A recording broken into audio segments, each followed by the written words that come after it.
Roedd nos Sadwrn Matthew yn dechrau am 1 o'r gloch. 1 o'r gloch y prynhawn. Fydde Matthew ddim yn gweud gair ar ôl codi cyn checo Facebook a Twitter, ond ar ôl darllen status updates i ffrindiau a hoffi ambell i selfie, bydde fe yn troi i iPhone X y bant, yn neidio o'r soffa ac yn cyhoeddi, "I'm gonna make my hunan beautiful." 5 munud, all right? Ac awr yn ddiweddarach, bydde fe'n ôl, yn ymddangos ar dop y grisiau fel cystadleuadd Strictly Come Dancing yn barod i fentro i'r ballroom. Gyda phob blewyn o'i wallt yn ei le a'i T-zone wedi dyweli, bydde Matthew yn waltzan at y drws gan wneud yn siŵr fod ei gerdyn visa yn saff yn ei boced ac yn paratoi i wynebu'r byd. Roedd nos Sadwrn yn agosau ac oedd Matthew yn benderfynol o wneud y mwyaf ohoni. Chi'n gweld, ym myd Matthew roedd nosweithi Sadwrn yn bwysig? Rhy bwysig i beidio dathlu. Roedd nosweithi Sadwrn fel diwrnodau bant o'r gwaith, freebies anusgwyl a salted caramel chocolates yn bethau i'w trysori. Fydde Matthew yn cyfri'r dyddiau'n gwibio heibio bob wythnos fel plentyn yn agor drysau ar ei advent calendar. Oedd Matthew yn dwlu ar wisgo lan am y mas, meddwi, chwerthin, danso nes bod y DJ yn barod i fynd i'w wely. Roedd me mas ar nos Sadwrn yn grefydd i Matthew, ac fel pob aelod ffyddlon o'r cwrdd, oedd e byth yn colli oedfa. Dim ond unwaith yr wythnos oedd Matthew yn cael cyfle i addoli, ac roedd rhaid mynd i'r capel i gynnig gair o ddiolch. Cyn y mas, oedd na draddodiadau i'w dilyn, cwestiynau i'w gofyn a phenderfyniadau i'w gwneud. Ble? Pryd? Ac yn bwysig af oll, what in the name of Iesu Grist am I going to gwisgo tonight? Dath yr ateb i'r ddau gwestiwn cyntaf mewn text wrth gyd addolwr, Golden Cross, 8:30, ond oedd y trydydd problem yn fwy o her, ac ar ôl twrio drwy gwpwr dillad oedd yn barod i bosto, bydde Matthew yn rhoi'r gorau i'r chwilio ac yn datgan fod angen cymryd camau bris. I'm gonna have to mynd i siopa eto.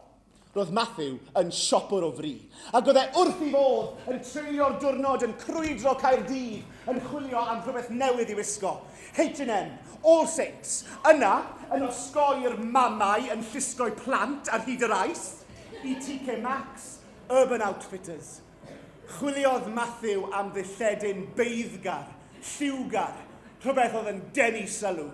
Dilledyn fydde rhywun mond yn mentro gwisgo yng nghysgodion clwb nos, lle nad oedd yr heddlu ffasiwn ar ddyletswydd.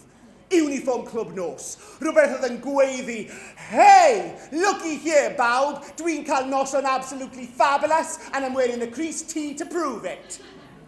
Oedd Matthew yn drwyadl yn ei ddewis, a dim ond ar ôl iddo fe ffindo dilledyn arbennig. A credwch chi fi, oedd Matthew wastod yn gallu ffindo dilledyn arbennig. Bydde fe yn ymlacio ac yn cytuno i droi am adre.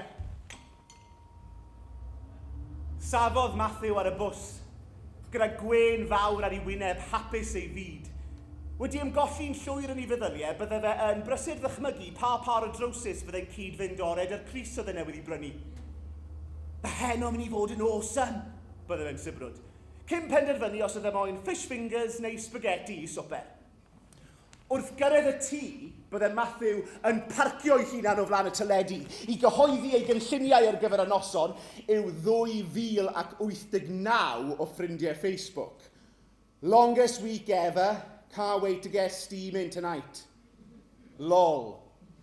Tra'n gorwedd mewn môr o fagiau plastig, bydde Matthew yn syrffio'r don o ymatebion i'w statws, tra oedd Keith Lemon yn rwto'i hun yn lan yn erbyn aelod o'r Saturdays yn y cefndir. Tra'n sgrowlio drwy luniau Amy Hall o ddiwrnod bant gyda'r merched ymriste a beirniadu'r wannabes oedd wedi cyrraedd bootcamp yr X Factor. Bydde Matthew yn gweddio fod y noson o'i flaen yn llwyddiant ysgubol. A dim ond ar ôl i Louis Walsh weid wrth y ferch siop chips o Wigan bod hi wedi smasho fe, bydde Matthew yn diflannu'r stafell i baratoi. Bob hyn a hyn, bydde fe'n dychwelyd. Wedi hanner wisgo a llon ceg o gwestiynau. Ydy'r Cris ma'n rhy dyn? Ydy'n henol i'n edrych yn mahwsif ar y jeans ma? What should I do with my gwallt? Falle oedd yn gymryd sylw yn atebion ni wrth gwrs achos gan nad o'n i'n perthyn i Stella McCartney, oedd y marn i'n cyfri am ddim. Ydy, rhydyn, pab yn ôl, torra fe gyd bant. Trwy wyrth, eiliadau ar ôl i'r tacsi gyrraedd, bydde Matthew yn dychwelyd i'r stafell fyw gyda'r Crys brynodd e'n gynharach y diwrnod hwnnw yn glynu i'w gorff fel clingffilm. Right, barod! Dwi'n edrych yn ffycin anhygoel yn aim gyda get trolid! Wedi diod neu ddwy mewn cyfres o leoliadau, Peppermint, waw, bydde Matthew yn arwain y beler unigol arferol i'r un hen glwb le gyda fe un ddiod yn ormod cyn troelli o gwmpas y dansflo fel cwpan mewn dŵr. Bydde fe yn deiawdi dy Taylor Swift, yn siglo'i gorff i gar newydd Rita Ora, ac yn sefyll yn hollol llonydd i freichiau plygu pan oedd y DJ yn mentro chwarae unrhyw beth oedd yn llai na 90 beats per minute. Oedd Matthew yn dwlu ar nos Sadwrn. Ac o'n i'n ei gysau am ni. O'n i'n cysau'r ffordd oedd e'n cario clecs dy haid o ffrindiau wrth y bar, yn fflyrtio dy dynion dierth, ac yn yfed WKD mewn ffordd awgrymog o'r botel. Yr un fydda'r stori, ar ddiwedd y noson, bydde Matthew yn feddw gaid. Bydde fe wedi ffroeni coke fel handheld Dyson, a wedi neidio ar y llwyfan pan oedd y DJ yn chwarae unrhyw beth gan Little Mix mwyn esgus bod yn Jessie. Oedd e'n dipyn o broblem y dweud y lleia felly taw Matthew oedd yng nghariad i, a o'n i wedi bod yn gweld yn gilydd ers 3 mis. Grindr oedd ar fai. O'n i wedi iwso'r ap canodd o weithiau yn y gobeith o ddod o hyd i bartner, ac y celwyddgwn, y dynion priod, a'r time wasters, o'n i'n benderfynol o beidio roi'r gorau i'r chwilio. O'n i'n edrych am gariad. Ac os nag o'n i'n mynd i ffindo Mr Right ar Grindr y tro yma, wel, bydde rhaid i wank fach wneud y tro. Oedd llwyth o ddynion wedi lanlwytho eu profiles yn y gobeith o ddod o hyd i rywun. Fel pryfeirdd, oedd pawb wedi crefftio eu enwau profile gyda gofal. Horny hung guy. Bottom for top. Cock, now. Dim doubt oedd Hedd Wyn yn troi'n i fedd. No pic, no reply. Everything but anal. Put my dog down today, need cheering up. Ar Grindr, oedd dynion 5'10" yn troi'n gewri 6'+". Oedd cyrff arferol yn cael ei uwchraddio i fod yn toned. Oedd pawb yn ymuno â llwyth. Eirth, twinks, daddies, jocks. Pob un ohonyn nhw'n chwilio am sgwrs, ffrind, perthynas, ond hefyd yn barod i gyfaddau bod nhw'n agored i no strings. Gan ddeall fod creu argraff gyntaf yn hanfodol, fe wishes i profile picture gyda gofal. Hales i lwyth o amser yn trial tynnu llun teidi o'n hunan yn rych y bathroom. Stumog mewn, chest mas, gwena. Ac ar ôl sylweddoli bod fi'n edrych yn dybycach i Will Quack Quack, na'r math o foi fyddech chi'n gwahodd gatre i gwrdd â'ch rieni chi, roies i'r gorau i'r photoshoot a dewis llun o'n hunan ar wyliau yn yr haul haf diwetha. Six-pack. Bron. Lliw hael. 8 out of 10. Nes i addasu'r lliwiau, Nashville Filter, a golygu'r llun nes y cwbl o'ch chi'n gallu gweld yng nghorffi oedd yr rhan rhwng yng ngwddfi am hengluniau a'i bostio fe ar-lein. Yn fuan iawn, nath y negeseuon ddechrau cyrraedd. Hey, how's it going? Hot bod, mate. What you into? Dechreuais i sgyrsiau oedd ond yn mynd i arwain at drwbl, ac yna gyrheiddodd neges Matthew. Nice teeth. Gytuno ni gwrdd am ddrink a benes i lan yn hala'r noson dy fe. Bydden ni ddim wedi disgrifio Matthew fel yn heip orferol i. Oedd e yn pastry chef dy'r gallu roi blowjobs anhygoel. Pa ddyn fydde'n gweud na i gyfuniad o ddoniau fel na? Gyda ni sport ar y dechrau. Ond y gwirionedd o'n i ffili anwybyddu oedd bod Matthew a fi mor wahanol. O'n i'n custard slice ac oedd e'n Belgian bun. O'n i'n syllu ar y ser tra bod Matthew yn sgrechen ar y lleiad. Oedd Matthew wrth i fod ar ganol y dance floor tra bod fi'n hapusach o lawer yn cysgodi wrth ymyl y bar. Gwybodaeth, sa'n danso. Wy'n un o'r bobl yna chi'n gweld mewn clybiau nos yn sefyll ar ymyl y dance floor yn edrych ar bawb arall yn taflu hun yn rownd. Yn hapus i wylio, mae dy fi y lergedd i gerddoriaeth. Wi'n neud ymdrech wrth gwrs. Wi'n sibrwd geiriau'r gan fel pysgodyn air, yn tapio'r rhoed i'r curiad ac yn siglo o un ochr i'r llall. Gwylio'r brwd o bêl droed fydd byth ddigon da i chwarae ar y cae, nag o'n i'n cystadlu'n yr uwch gyngraen fel oedd Matthew. Sneb yn heili yn gallu danso. Mae yn ein DNA ni, fel lliw yn llyged a maint yn traed. Ffindes i mas bod fi wedi etifeddu'r gennym teuluol yn nisgo'r ysgol yn 2002, pan nath Spice Up Your Life, gan The Spice Girls, floeddio o'r uned sain, nes i farw yn araf yng nghanol fy nghyd ddawnswyr. Gyda phob merch, bachgen, athro ac athrawes yn chwerthin am ymhenni, nes i sylweddoli bod yng ngylluoedd i yn y maes yn gyfyngedig.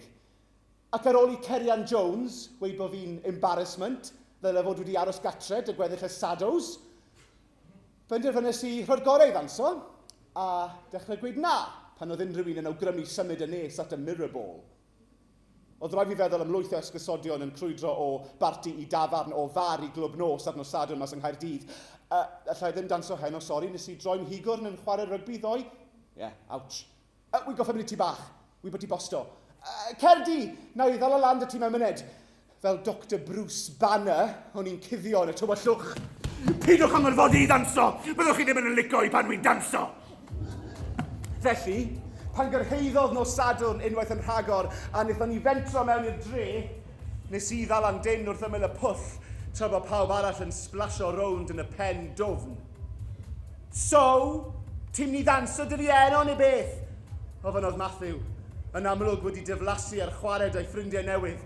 Danso? All right. Heri bod yn touchy. Sneb yn edrych ar y ti, you know. Nawr, falle dylen ni wedi cael mhen. Falle dylen ni wedi cnoi'n hafod a gorffen y berthynas yn sobor, dy rhywfaint o urddas. Ond nes i ddim. Yn hytrach na wneud y peth eiddfed, nes i frathu. Tra'n gwylio Matthew yn dathlu da'i ddisgyblion o dan y goleuadau llachar, wedes i rhywbeth oedd mor greulon nath e danseilio ei ffydd. Ddigwyddo fe pan ffrwydrodd Take That o'r system sain.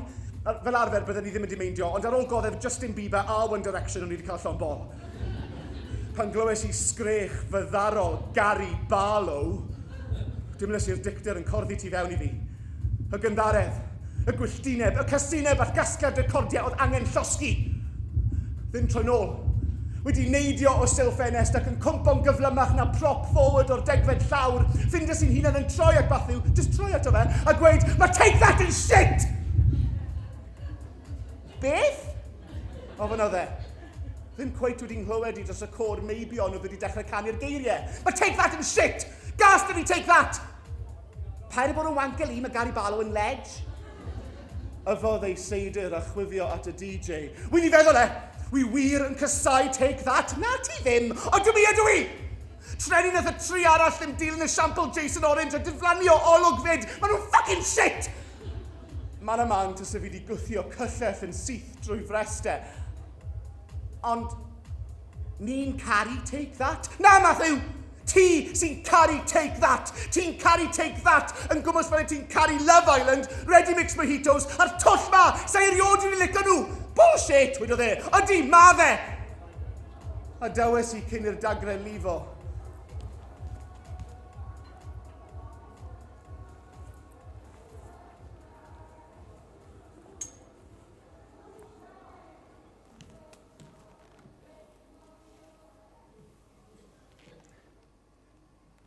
Oedd aros mewn ar nos Sadwrn yn brofiad newydd? Fel arfer, byddwn ni wedi bod yn cerdded ar hyd Mill Lane am 9 gloch ar nos Sadwrn. Ond heno o'n i adre, o flaen y teledu, yn syfrdanu bod 2 ffermwr ifanc o Hendi Gwynaf Daf yn canu emyn mewn sgubor, dal yn cyfri fel nos yn lawen. Oedd yn ysweithiau Sadwrn ni wedi trawsnewid. O'n i ddim yn gorfod gwisgo lan a siafo. O'n i ddim yn gorfod trial cynnal sgyrsiau â phobl dierth mewn stafelloedd bychain llawn cerddoriaeth swnllyd. Hwn oedd bywyd wedi Matthew! Ond fel par o sgidiau rhedeg newydd sbon, gollodd y ffordd newydd ma o fyw i sglein. Fel Bywyd heb Wi-Fi neu ddeiet cig wrthodol. Nid oedd bodolaeth alltid yn fel I gyd. O'n i'n gweld eisiau cymdeithasu. O'n i'n becso bod fi'n colli mas.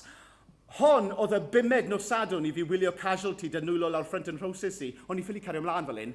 Felly, pan clywais I fod Emma o'r gwaith yn trefnu parti yn ei thŷ newydd hi, nes I dderbyn y gwahoddiad yn syth. Ie, allai ddod â rhywbeth? Gyrhaeddodd nos Sadwrn, a nes I fentro mas o'r tŷ, gyda botel o Smirnoff dan ymraich I, a cherdded tuag at Riverside am achubiaeth. Oedd hi'n dywyll. O'n i'n denghofio beth oedd y fel I fo mas amser hyn erbyn wythnos. Gwthiodd criw o foes heibio, yn chwilio am anturiaethau a llon bol o gwrw, byddin ar symud gyda disgwyliadau mawr a gobeithio na tu hwnt i'w cyrraedd.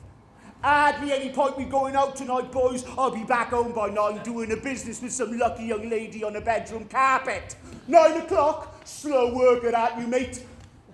Ac wrth iddyn nhw ymlwybro heibio, eu crysau tŷ yn datgelu tatŵs lliwgar ar biceps boliog, nes I ddechrau teimlo'n annifyr.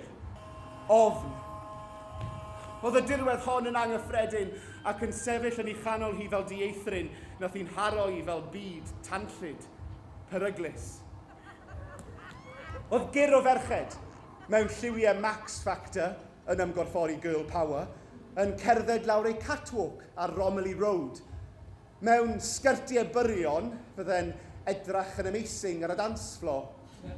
Oedd Carys y Llunos, 2 stiwdant o ochrau traws oedd wedi dod allan am martinis a miri mawr. Llunos! Llu! Ti'n dŵad ta be? Mae'n handi 8. Ei disi sy'n I yno am chwarter wedys di. For fuck's sakes! Fi di stopio boeni am dy zits di. Fydd neb yn sbio ar dy wyneb di os di dy dits di'n disgyn allan o'r ffrog na eto. Fel anifail sy'n newydd ddeffro o ei afgwsg o'n i'n wyliadwrus. Ar flaen yn rhaid yn aros I rhywbeth ddigwydd I rhywbeth ffrwydro. I un o'r bobl oedd yn pasio I ddod ata I a gweiddi, gawn I fynd i'r Evolution, Carys, dwi'n lyfio fo fanna! Paradwys. Gwibiodd car heibio'n sydyn ysterio'n bloeddio. Carwyd y ben I lawr. Parag edrych ar neb. Ti'n iawn? Ti'n saff? Oedd y parti ar ei anterth pan gyrraeddus I. Dath Emma i'r drws a chynnig cwtsh fawr I fi. O, cariad!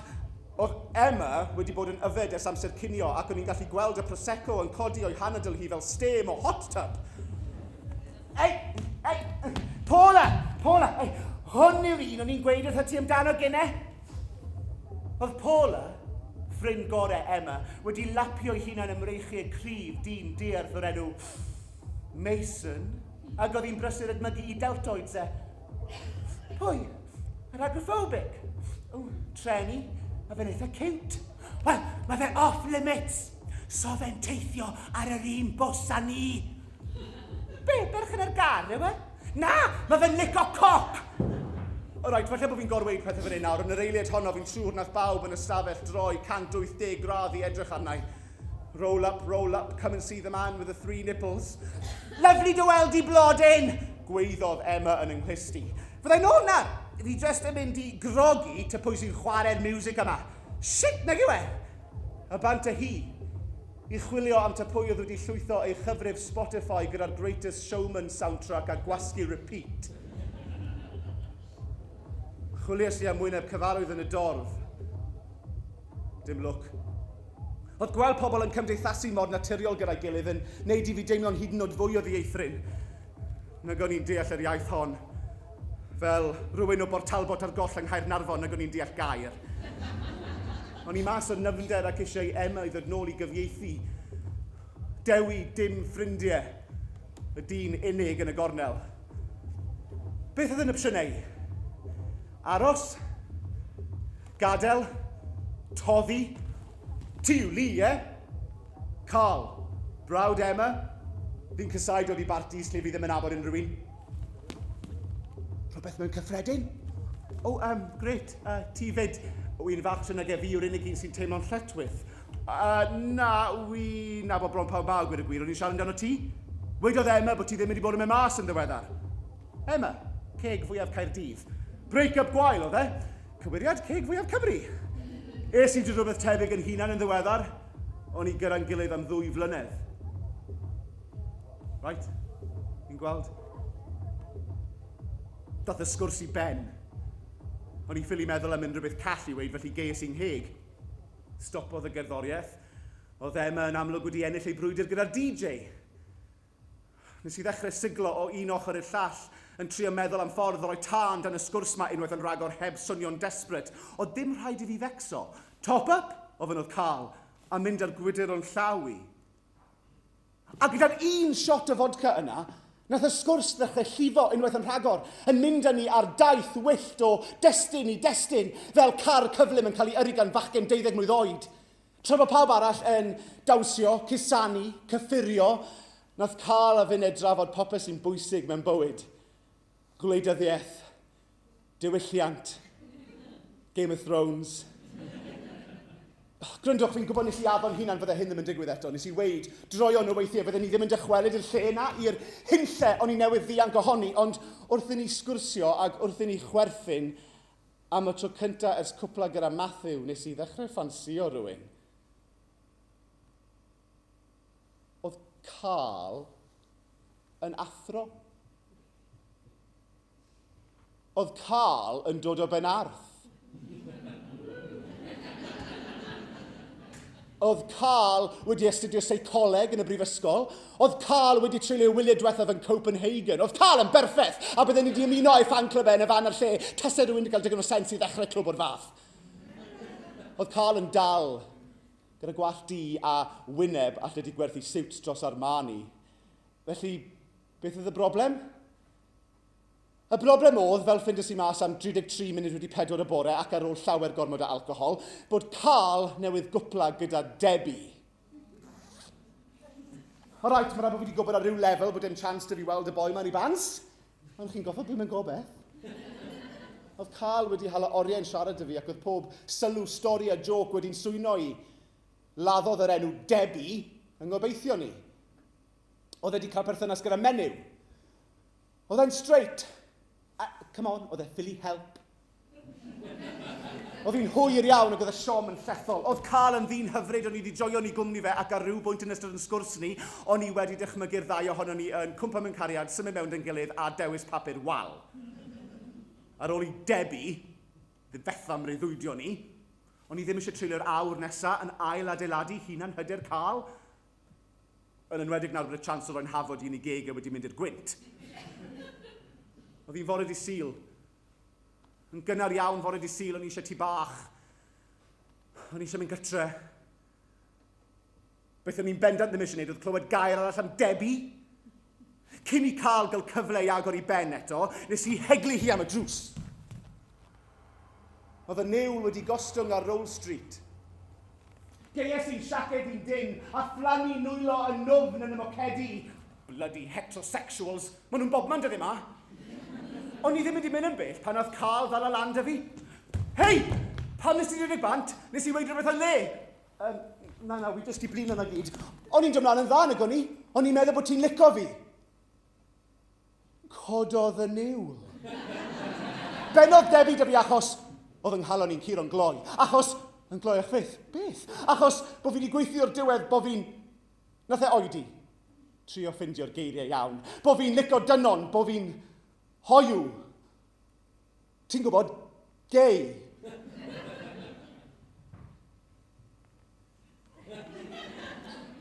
Yn hollol anusgwl, oedd y dyn yma, o'n i wedi bod yn ffantasio amdano fe drwy'r nos, newydd y mas i fi.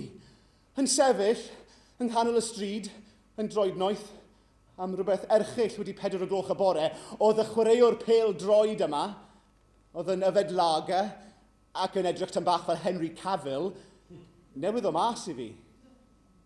Edrychodd Carl arna i lyged mawr, yn aros am ymateb.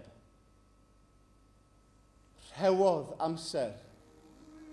Ac yn yr eiliadau ddilynodd, dyle tân gwyllt fod wedi ffrwydro uwch ein penne ni. Dyle rocedi di seithi drwy'r awyr dan sgrechen a ffeintio'r awyr yn goch, melyn, gwyrdd.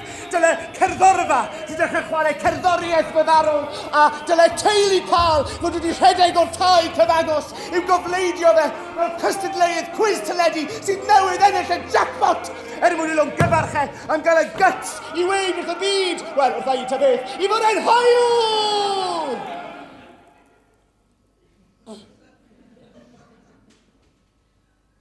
Nath e ddim digwydd fel wrth gwrs.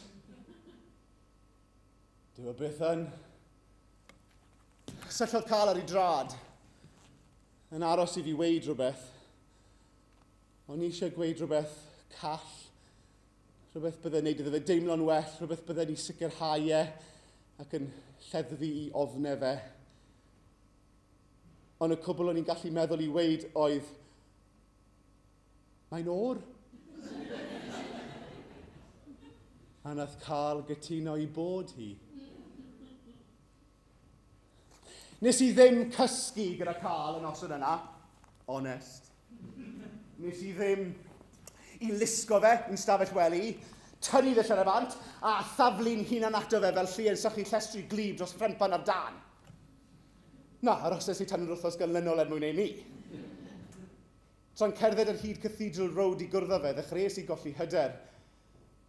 Beth os fydde Carl yn troi mas i fod yn Matthew arall? Beth os oedd e'n dwlu ar ddisgo yn llofrydd neu'n wath Brexiteer? Wrth droi'r gornel a gweld Carl yn aros amdana i tu fas i'r dafarn mewn par o jeans di a hoodie di zipo hanner ffordd lan, o'n i'n gwybod bod dim reswm dy fi fecso. Oedd hi wallt yn aniben a pan welodd e fi, nath e godi law a gofyn, all right? Ac o'r wen fawr ar yngwyneb i, oedd e'n gallu gweld y mod i. Nag oedd Carl fel Matthew. Oedd Carl yn gryndo. Oedd e ddim yn mynd dros ben llestri. Oedd Carl yn darllen papur newydd yn ddyddiol, ac oedd e'n gallu eistedd drwy ffilm yn y cinema heb godi bob awr i brynu mwy o popcorn. Oedd Carl ddim yn siarad yr holl ffordd drwy raglen dyledu dda, a oedd e ddim yn treulio oriau o flan y drych. Oedd e yn reidio beic mynydd, yn rhedeg rhasys 10k, ac yn cytuno fod creadigaeth One Direction yn drosedd annaturiol. Mae'n saff i weid bod yr ddoi i lot yn gyffredin. Ar ôl stop tap, gerddon ni'n araf i lawr heol Llandaf. Oedd strydoedd Caerdydd yn cwmpo i gysgu, ond wrth i ni droi'r gornel, daethon ni ar draws ffeit. Hunllef yn isgwl, dau foi meddw yn triol ymosod ar ei gilydd yn gweiddi ac yn rhegu. Nath un o'r dynion ollwng i bag o chips. Bastard, my curry sauce! Roiodd Carl i fraich rownd yn ysgwyddi, a'n arwen i o'r ffordd.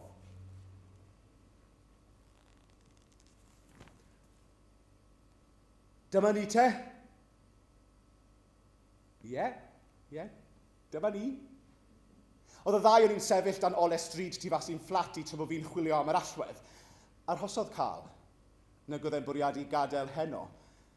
Dychmygwch saib hir wrth i'r ddau o'n i drio actio naturiol dan wres gloiw Western Power. Y ddau o'n i'n sythu, yn desperate i fe mewn, ond yn aros i'r llall i gynnig y syniad. Byw mae'r ben dy hunan i ti? Y cwestiwn agoriadol, y gic gyntaf, da cwpl o ffrindiau. Gwen gyfeillgar, trio peidio roi ofan i'r boi. Wel, mae'n edrych yn neis, a dyna'r sylw o'n i'n aros amdano fe. Y geiriau oedd yn galluogi i fi ofyn fel petai'r syniad newydd yn haro i'r eiliad honno. O, wel, mae croeso ti ddim mewn i gael look round os ti moyn. All right, nag oedd e lot fwy soffistigedig na'r hen cliché, fancy coffee, ond nath e'r job, ac ar ôl gwybdaeth o'r fflat, wnaethon ni ista lawr yn ystafell fyw, yn llygadu ein gilydd, ar ddegwyr chwantus ar drip ysgol. Gymnes i anadl ddofn, ista nôl, a throi i'w wynebu e. Nawr, yn y marn ni, mae yna bwynt yn dod yn y sefyllfaoedd hyn, le mae rhaid i chi roi'r gorau i'r man siarad a jyst mynd amdani. Moment le mae rhaid i chi syllu ar y person chi wedi bod yn dychmygu gysanu ers oriau, jyst syllu arnyn nhw, heb gywilydd, nes bod nhw'n cael y neges yn uchel ac yn glir. Yn fuan iawn, mae'n amhosib iddyn nhw anwybyddu'r ffaith mae'r cwbl chi eisiau gwneud nesaf yw stopo'r chit-chat a chyfnewid poer. Felly nes i edrych ar Carl, gwylio'i geg yn rhygnu mlaen, astudio wyneb, parhau i edrych, ddim troi nôl. Aros am yr eiliad yna le ma'ch calon chi'n curo fel drwm achos chi'n gwybod bod yr eiliad fawr ar fi'n cyrraedd. Bachu ar y cyfle, pwyso mlaen a mynd am y geg, gan neud yn siŵr fod eich gwefusau chi'n cyffwrdd yn llawn. Ys i joio heno? Ie, fi fyd, atebes i, gan ddyrnu i goes yn ysgafn a gosod yn lawi ar ei benglinau. Tacteg dda honna, yr adeg dyngyd fenol. Edrychodd Carl ar yn lawi. Wedodd Emma bydde hyn yn digwydd. Beth? Atebes i, gan drio pyd o dangos i'r boi bod fi'n barod i bosto yn llythrenol. Hyn, medde fe. A dyna pryd estynodd ymlaen anghisanu. Nath e'n gwefusyn i gyffwrdd, tynnodd yn ôl rhyw fymryn, gwenu, ac yna bwrw mlaen yng nghisanu i yn galetach. Yngwyll fy ystafell weli, tynnodd Carl ei gris. Oedd e'n flewog. Dim Planet of the Apes blewog, oedd e ddim yn efall i Tom Selleck, ond oedd digon o garpet ar ei chester iddo fe allu honni bod e'n cynhyrchu mwy o testosteron na'r ospreys. Symudes i'n law yn araf lawr ei chester, tuag at y bogel, dad wneud y belt. Tynnodd Carl ei drowsus a'i daflu i un ochr a sefyll ymlaen i yn ei bans a'i sanau. Edrychus un o fe lan y lawr yn edmygu i becyn yn tyfu'n fwy ac yn fwy gyda phob eiliad. Trystwch fi, oedd dim rheswm da hwn i fod yn shei. Oedd e'n crynu. Yn amlwg yn becso, oedd e'n bryderus am beth oedd ar fi'n digwydd. Felly nes i'r peth iawn, wrth gwrs. A chymryd mantes ono fe. Mewn dim amser o gwbl, oedd yn ffrindiau wedi cael llawn bol yn clywed fi'n sôn am Carl. Carl, newidiau'r record neu di. Wedodd pawb bod fi'n obsessed â'r boi a gan nhw'n barod i ddarogan y bydde'r berthynas yn gorffen gyda fi yn y nagre yn bygwth neidio o do canolfan y millennium. Cenfigen oedd wrth gwrs. Oedd pawb yn dwlu ar Carl. Sio allan nhw bido. O'n i wedi bod yn gweld yn gilydd ers 6 mis erbyn hyn. Carreg filltir o ryw fath, a oedd Carl eisiau dathlu. Ddylen ni fe mas. Mas? Wel ie, allwn ni ddim aros mewn ar noson yn arbennig a hyn, ddylen ni wneud rhywbeth. Fel beth? Sa'n gwybod, mynd i glwb, falle? Clwb? Clwb? Bydde hynny'n golygu danso! O rhywle yn cefn ymreni, o'n i dal yn cael hyn llefe o Matthew yn neidio lan y lawr i Beyoncé wrth y DJ booth. Nes i fecso am daro i drawse. Wedi'r cwbl Caerdydd a Nosadwn oedd milltir sgwar Matthew. Be fydd yn digwydd os ni'n gweld yn gilydd ar dros tafarn brysur? Be wedyn ni petai sodiwm yn cyffwrdd â dŵr? Nag o'n i ddigon dewr i fentro. Man am bod yn onest, ar ôl ymhrofiadau i gyda Matthew, bydde cystadleuedd bake-off wedi cael gwell look yn codi swffle mewn pabell boeth, neu gyda Carl i'n merswadio i fynd i glwb nos. Trysta fi, mae ddim wneud i ddanso, alright? Edryches i'w lyged a'i gredi. Ie, ffain, alright, ond symud mas y ti wedi gwisgo fel aber ai ti newid. Oedd e ar fi'n cwyno pan wedes i, o'n i'n meddwl bod ti moyn i heno fod yn special. Gododd o'ch neidio, a gadael y stafell. Fe ddim yn hir, 5 munud, alright? A 5 munud yn ddiweddarach. Oedd e'n ôl. Right, come on. Mae'n Nosadwn i ni'n rhydd yn ifanc, ac o reit, sorry, cweit yn sengl, ond i ni yn byw ym mhrif ddinas ieuengaf Ewrop. Oedd e'n hyd yn gweud na, ys bysau fyw croeso Cymru. Droias i'r goleadau bant, a'i ddilyn y mas drwy'r drws. Nosadwn arall, yng Nghaerdydd.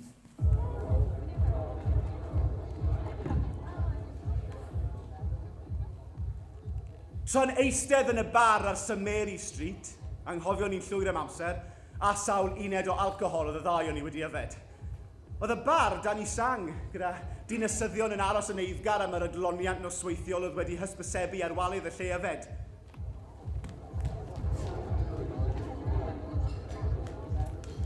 O'n i ar fi'n ailadrodd fy hunan, yn fy meddod, pan ddath Lorraine i'r llwyfan a chwythu yn galed i mewn i'r microphone.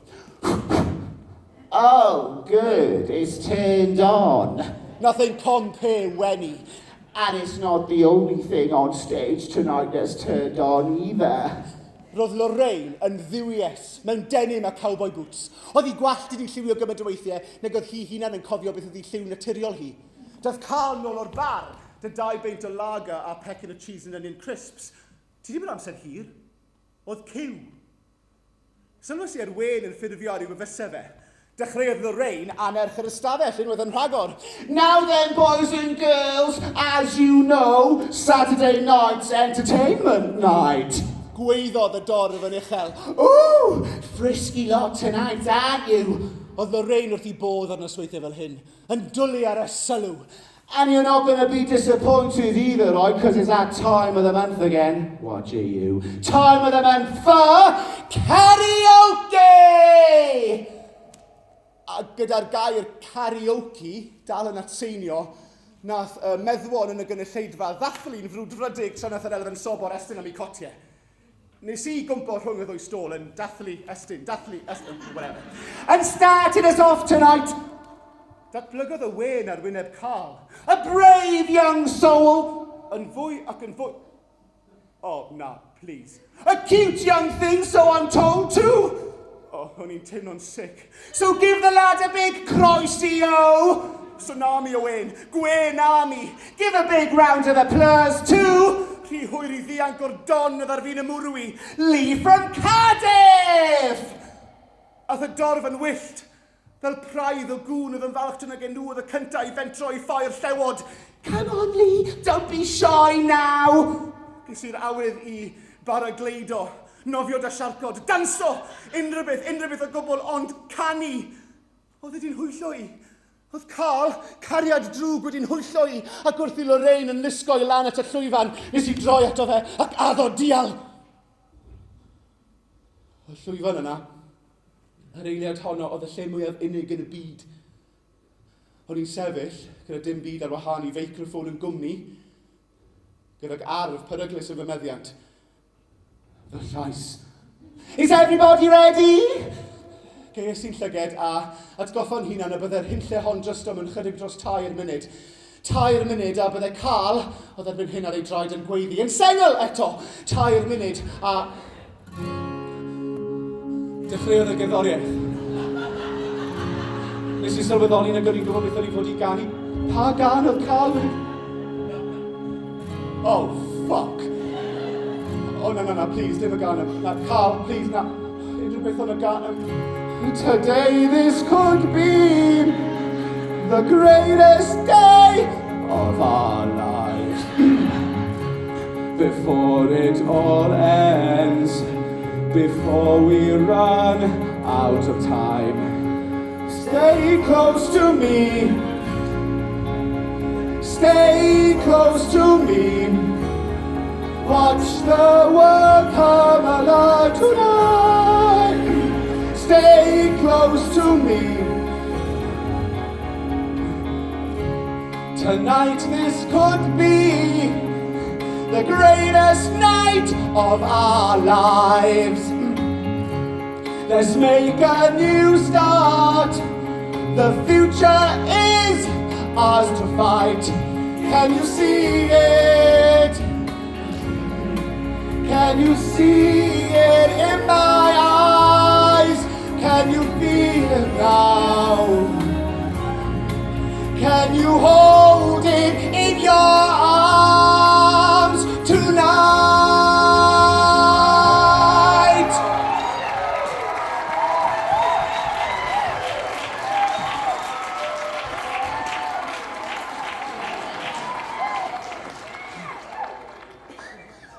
Wedi'r canu ar gymeradwyaeth, ironic, linces i weddill ymheint mewn un. Dyn ymlaen y del, mae rhaid ti gyfadde fod hwnna'n ddoniol. Doniol? Oedd e'n gall. Oedd e'n surprise. Surprise arbennig ar noson arbennig. A dyna pryd dynas i focs bach wedi lapio mewn papur arian o'm hoced i a'i osod e ar y ford. Ti ddim ar fi'n gofyn i fi briodi ti, wyt ti? Just y gorau fe cael.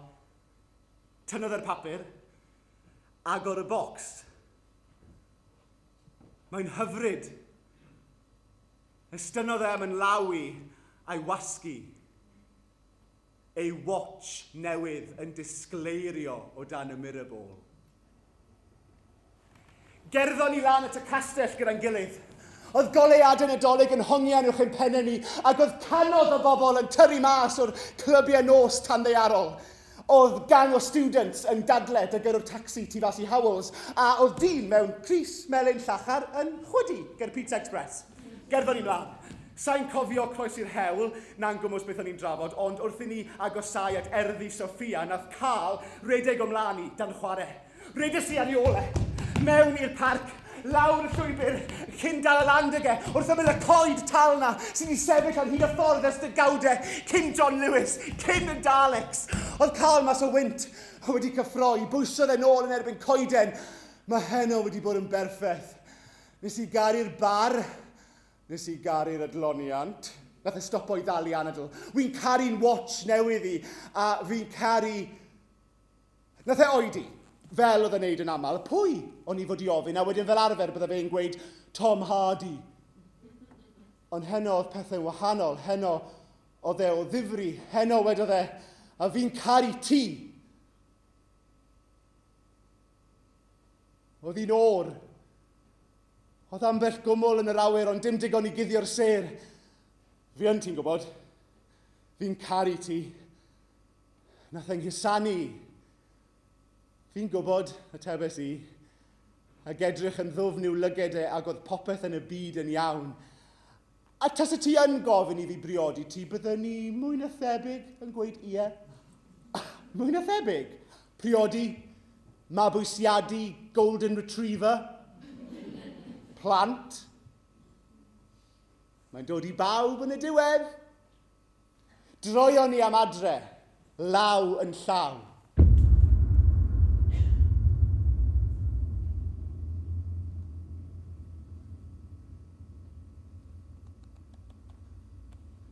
I lawer oedd y peth cyntaf i fi golli. Pan wy'n canolbwyntio allai dal cofio'r teimlad. Meddal. Cynnes. Saff. Ond ar y noson honno pan gaethon ni'n gwahanu i lawer oedd y peth cyntaf i fi golli. Nath rhywun boeri. Cicio. Wy'n cofio trial codi ar yn rhad, ond oedd yn amhosib sefyll yn dal, ges i'n ngwthio lawr eto yn galed. Watch the bender squirm. Roedd yr ymosodwyr yn chwerthin ac ymhen dim amser o gwbl o dau ohonyn nhw'n ymwrw i. Dyrnu, cicio, gwasgu i dwylo i mewn i'n nghorff i. O'n i'n gallu clywed Carl yn gweiddi ymhellach lawr yr hewl, ond o'n i'n ffili neu mas beth oedd e'n weid dros wawdio'r dynion. O'n i'n siŵr fydde rhywun yn clywed ond nhw'n ei gymaint o sŵn. Dries i gicio, ond fel plentyn bach sy'n cael crasfa ar iard yr ysgol o'n i ffili amddiffyn fy hunan. Fel yr hen ddyn sy'n cael ei dargedu yn gwylio'r teledu yn ei stafell fyw, o'n i ddim yn ddigon cryf, fel y ferch ifanc sy'n cael ei chornelu 30 eiliad o'i drws ffrynti o'n i ddim yn gallu galw am help, oedd gymaint ohonyn nhw, eu punches yn cwmpo arnau'n ddi-stop cesau'r ar goncrit. A feilodd rhywun yn yngwalltu a bwrwm hen i'n erbyn y ddeiar fel drwm, crac, clec, bwrodd troed y moli a gwasgu'r air mas ohonau o'n i eisiau chwydu.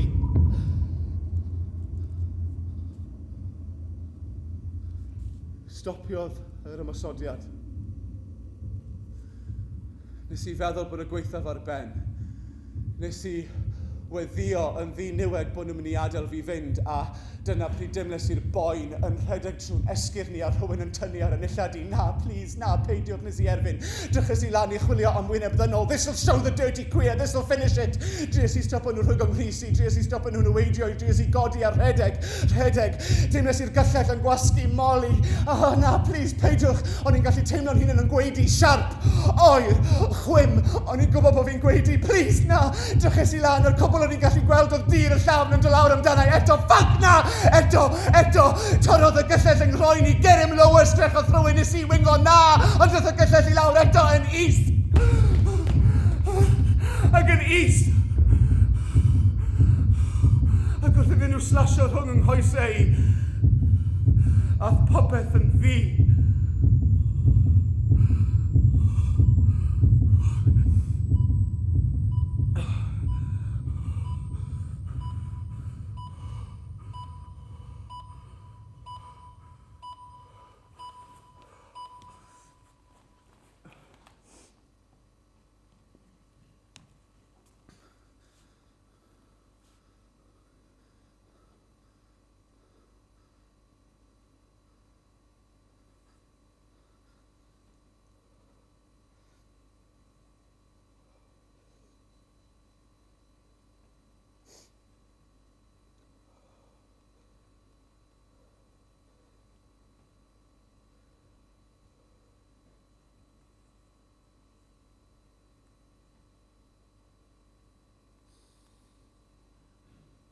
Maen nhw yn gwella. Fel wedodd y doctoriaid y bydden nhw. Da amser.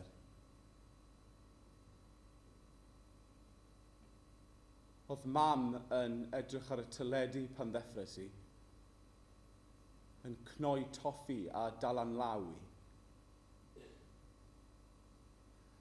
A gore sy'n llyged, edrych ar y rhaglen hefyd am funud cyn bod mam yn estyn am losynnau arall a sylweddoli bod fi ddim yn cysgu. Edrychodd hi arna i. Triodd hi siarad, ond oedd hi ffili gweud gair a dechreuodd hi lefen. Oedd dad mas ti fas. Dyw eriod wedi licio ysbytau, mae'n goffo dianc arogl y disinfectant. Ddath e mewn pan alwodd mam. Nes i ddim llefen. Nes i ddim llefen tan yn hwyrach. Arhosodd mam a dad y fi trwy'r dydd y diwrnod hwnnw, o'n nhw'n trial yngharco i fel o'n nhw wedi wneud pan o'n i'n blentyn gatre o'r ysgol dy'r mumps neu'r measles. Brynodd dad bentwr o gylchgronau i fi, ond yn hytrach na copïau o smash hits fel oedd e'n cael slawer dydd, fe wysodd e'n fwy gofalus y tro yma. GQ. Attitude. What car?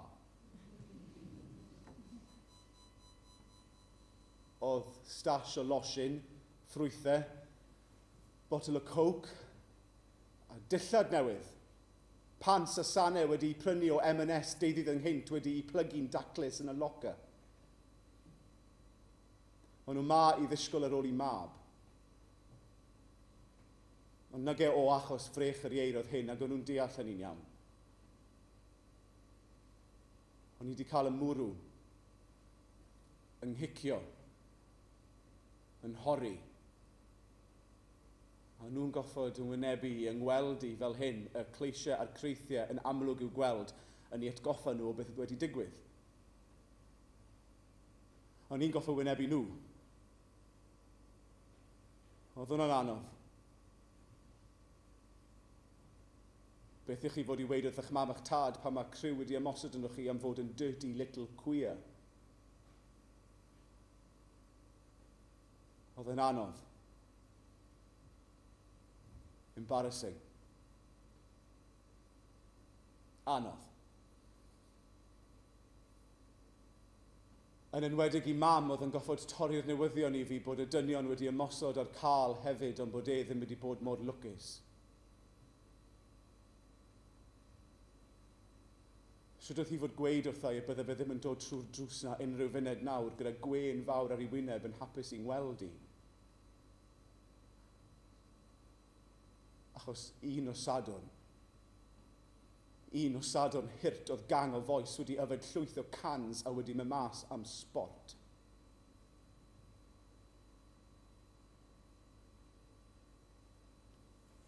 Siaradodd dad yr heddlu bob bore a o'n nhw'n gweud bod nhw'n wedi gorau glas i drio ffindo mas pwy oedd yn gyfrifol. Wedon nhw bod e'n beth da bod fi heb gael cyfle i fynd gatre a newid. Golchi. Byddai mwy o dystiolaeth fel hyn. Ond pam nag o'n i wedi stico i'r hew? Pam nag o'n i wedi aros le fydd y pobl wedi'n gweld i, wedi'n nghlywed i? Dylen ni fod wedi gwneud mwy o sŵn. Dylen ni fod wedi cael gwell golwg ar yr ymosodwyr. Dylen ni fod wedi cael tacsi. Dylen ni fod wedi aros gatre. Ofynes i dad i holi am watch Carl. O'n i eisiau gadw fe. I wisgo fe.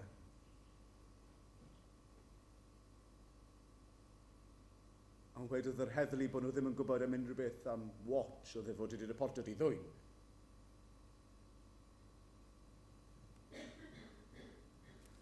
Wythnos yn ddiweddarach, gytunodd mam bod hi'n saff i adael fi ar ben yn hunan am cwbl o oriau. Glywes i lais cyfarwydd tu fas. Daeth rhywun i'r drws. Wel, dyma posh, private room.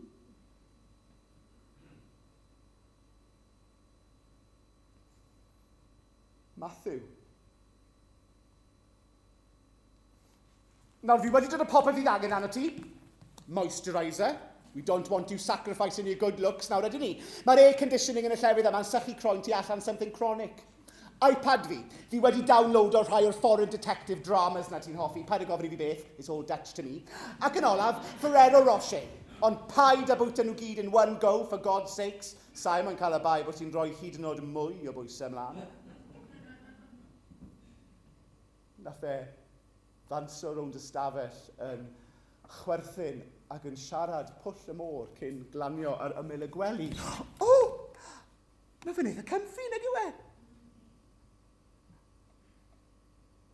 Wenes i. So,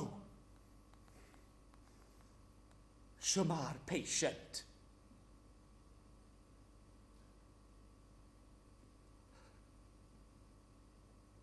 A dyna pryd lefes i.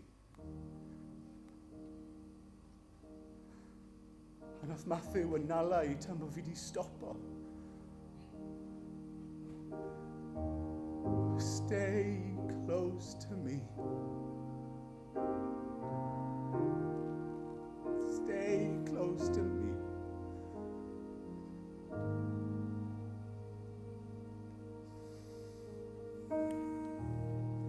Tonight this could be the greatest night of our lives.